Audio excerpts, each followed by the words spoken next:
Olá, sou Thalita de Lemos, assistente social, e hoje vou conversar um pouquinho com vocês sobre assédio moral.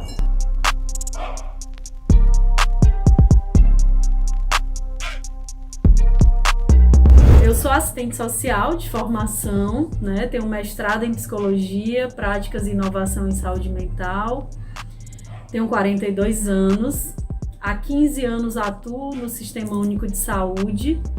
Parte da minha trajetória no SUS foi trabalhando com a política de saúde mental, mas também com a política de saúde do trabalhador. Eu tenho uma vivência no Centro de Referência Estadual em Saúde do Trabalhador, onde eu atuei como assessora técnica e também como diretora técnica da unidade, que é uma unidade estadual e que tem um trabalho importantíssimo tanto na prevenção das doenças relacionadas ao trabalho, como também na promoção e na assistência a essas pessoas que sofrem a partir do trabalho.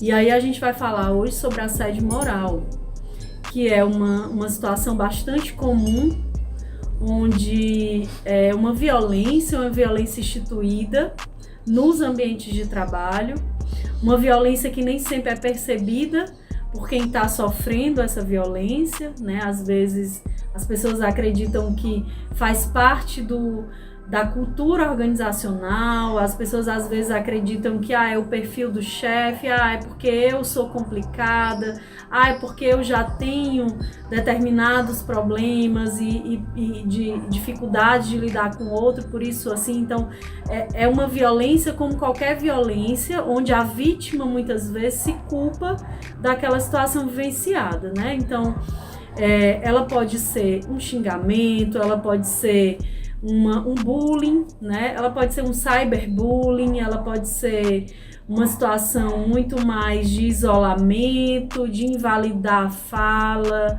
de deixar aquele sujeito invisível no ambiente de trabalho. Então, são diversas as formas de assédio moral, Mas é uma grande violência que gera sofrimento, que gera dor, que gera trauma, que gera adoecimento profundo, E que gera muitas vezes um medo de denunciar,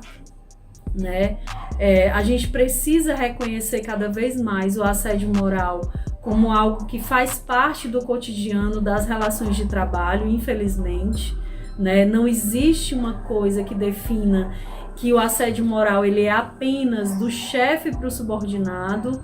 Ele normalmente acontece sim a partir dessas relações de poder, mas ele também pode ser praticado pelos pares, pelos companheiros de trabalho. O que caracteriza um assédio é a continuidade da ação, é a repetição daquelas ações. Então, eu tive uma discussão no trabalho e a pessoa me xingou. Isso é assédio moral? Não. Isso foi uma ação pontual, as duas pessoas estavam ali numa relação de conflito, O assédio moral, ele é algo mais silencioso, mais repetitivo, mais velado,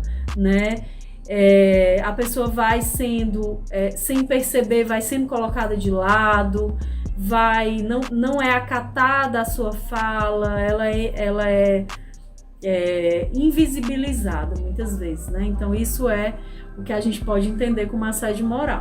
Bom, gente, agora a gente vai ler alguns depoimentos, que chegaram aqui pra gente e vai tentar fazer alguns comentários, sobre essas histórias de pessoas que vivenciaram essas situações de assédio moral no trabalho. Os nomes e as idades, são fictícios para que a gente consiga preservar a identidade das pessoas. Maria José, 30 anos. Sempre fui uma pessoa naturalmente expansiva e agregadora, características bem vistas por todos os lugares onde trabalhei.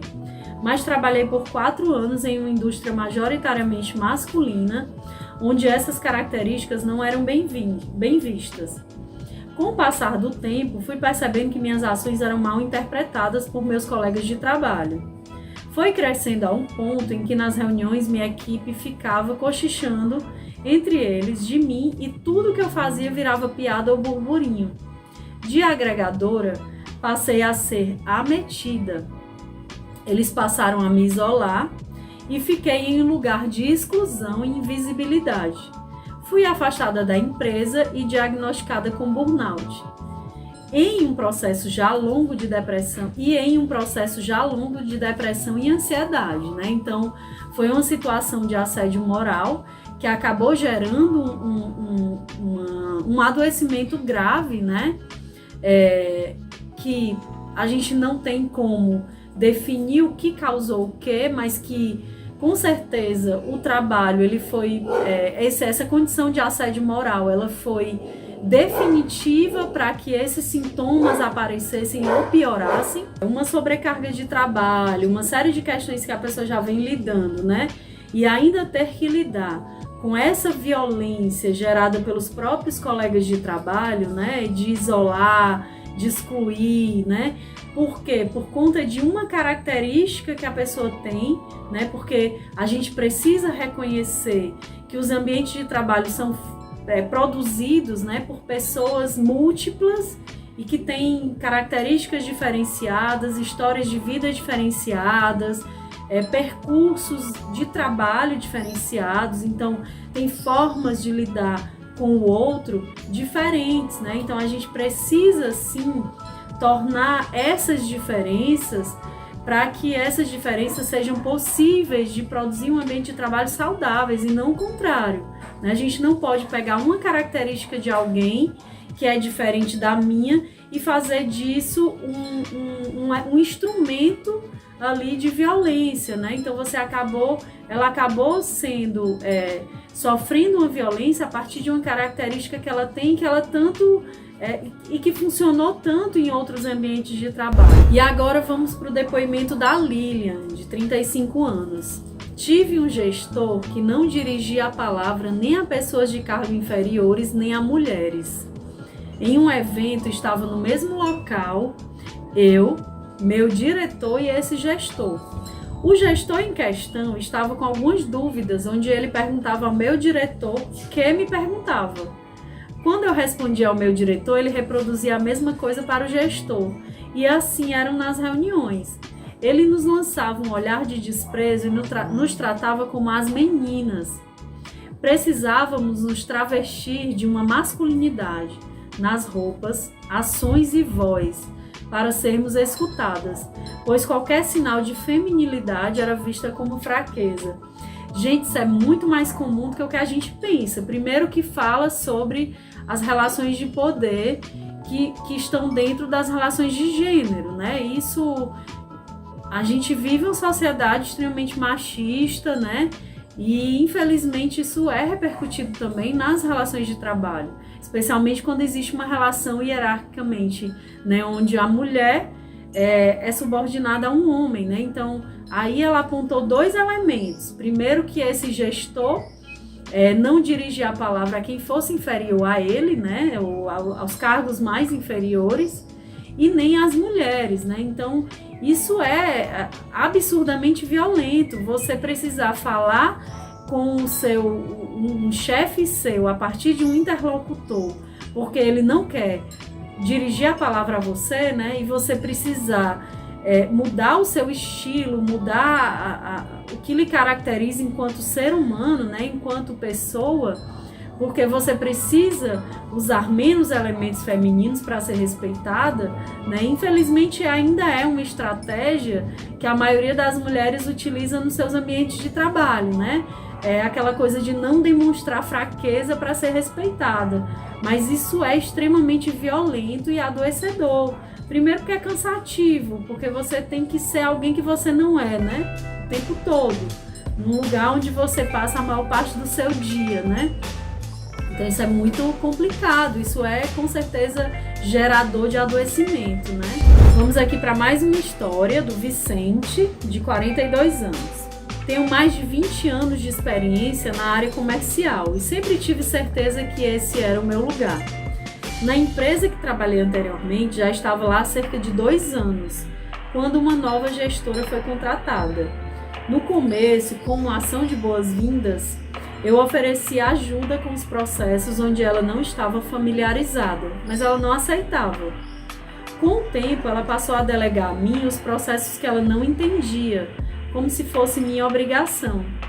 Depois de um tempo, notei que tudo que eu falava, ela discordava e me repreendia. Até que em uma reunião, ela falou que eu era muito informal com os clientes.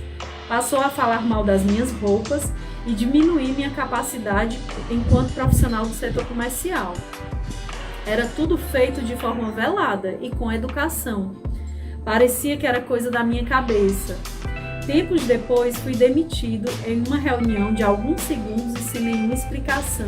No caso do Vicente, é um caso muito semelhante ao caso da Lilian, né? Só que ele sendo homem, né? Para você ver como essa coisa do assédio, ela tem a ver muito mais com o perfil de personalidade das pessoas, tanto de quem comete a violência como de quem sofre a violência, né? Então, o Vicente tentou ali acolher essa chefe que estava chegando, que por sua vez parecia, óbvio que não tem como a gente dizer muita coisa, mas pelo depoimento parecia também estar insegura em estar chegando nesse lugar de chefia. Então, acabou usando a insegurança para cometer um ato de violência, porque aí começou a falar da roupa dele, da conduta dele, invalidando a prática dele, né? Então, uma pessoa que já tem 20 anos de experiência, ver que tudo que fez até agora está errado, né? Isso é muito adoecedor e gerador de sofrimento. Então, é isso. Eu acho que o caso do Vicente, ele fecha para que a gente entenda que existem várias facetas, né? O assédio moral, ele é multifacetado. Bom, gente, diante de todas essas situações que a gente, né, conversou agora, o que é que pode ser feito no caso de uma situação de assédio, né, vivenciada? Você pode procurar o Sereste da sua região, né, o Centro Regional de Saúde do Trabalhador e da Trabalhadora. O Sereste, por sua vez, pode se articular com os órgãos de justiça e a partir daí você realmente mover um processo, né, contra essas pessoas, ao mesmo tempo também buscar ajuda profissional para que você se fortaleça, porque não é um processo fácil, né?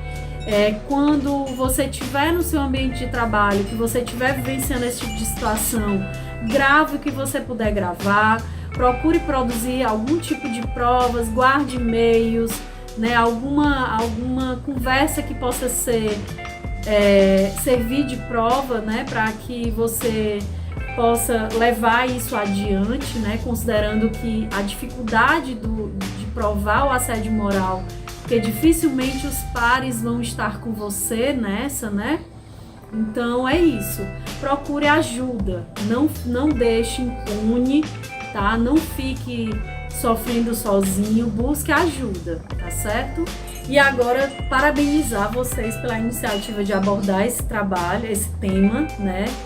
Considerando que vocês aí são futuros gestores, né? E a partir disso eu deixo um recado para vocês, que vocês possam não só pensar em lucros, que obviamente a gente sabe que é o importante, mas vocês pensem também que ambientes saudáveis, ambientes onde se produz saúde e boas relações, é também um ambiente produtivo, né? Então, que a gente consiga aí romper com esse ciclo de violência nos espaços de trabalho e possa cada vez mais gerar espaços de trabalho potentes, saudáveis e de boas relações, né? Então, que vocês invistam também nessas relações humanas, né, de forma ética, de forma cuidadosa, para gerar aí com certeza um sucesso na empresa de vocês e na vida das pessoas.